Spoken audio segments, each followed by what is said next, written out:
ఈరోజు natural fruit ఇప్పుడు కనుమరుగైపోయి ఎవరో ఇది తినటం లేదు. అన్నీ బత్తాయిలు, మొత్తం ద్రాక్ష పళ్ళు, బనానాలు మెత్తగా దిగిపోవాలి. ఆరెంజ్లు, యాపిల్స్ అవే తింటున్నారు. కానీ నేచురల్ ఫ్రూట్ వుడ్ యాపిల్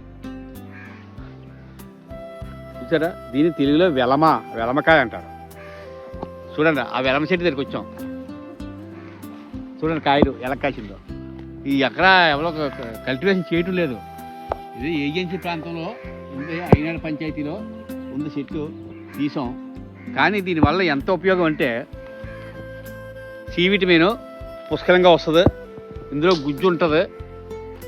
అది తింటే సి విటమిన్ మనిషికి కావాల్సిన విటమిన్ ఫుల్గా వస్తుంది. తక్కువ అండి రేటు, 5 రూపాయలు 10 రూపాయలు ఉంటుంది కాయ. కానీ ఇది తినరు, పుల్లగా ఉంటుంది. ఇందులో బెల్లం కలుపుకొని ఇది 2 కాంబినేషన్తో 50-50 కాంబినేషన్ తింటే మరి వదలరు. ఆ టేస్ట్ మాత్రం వదలరు, మళ్ళీ ఇదే కావాలంటారు. ఒక విశేషం ఏంటంటే ఏనుగు ఉంది కదండి, ఎలిఫెంట్, ఈ కాయని మొత్తం మింగేస్తుంది.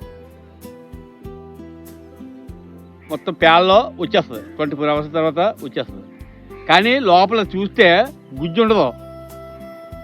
కాయలా ఉంటుంది, లోపల గుజ్జుని ఆరగించేస్తుంది. అదే మరి ప్రకృతి చిత్రం.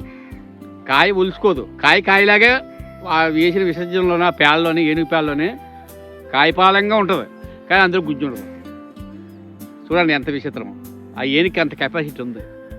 హంసకి కూడా ఉన్నది కదా. హంస ఏం చేస్తుంది? హంస గురించి పాలు నీళ్ళు కలిపినా ఉత్తు పాలే తాగుతుంది, నీళ్ళు తాగుతుంది హంస. హంసలు కూడా మరి ఎక్కడో జూ పార్కులు అక్కడ పెంచుతున్నారు హంసలో. అదే బెల్లం చెట్టు, ఇది చాలా మంచిది. దొరికితే మాత్రం మార్కెట్లో వదలకండి. దీన్ని గుజ్జు తీసుకొని బెల్లంలోని కలుపుకొని తింటే అమృతం అండి. అమృతం ఎందుకు పని చేయదు? బెల్లంకాయ తిని చూడండి, సి విటమిన్ పుష్కలంగా ఉంటుంది. ట్యాబ్లెట్లు వాడవసరద్దు. లైక్ చేయండి, నచ్చితే వీడియోని షేర్ చేయండి.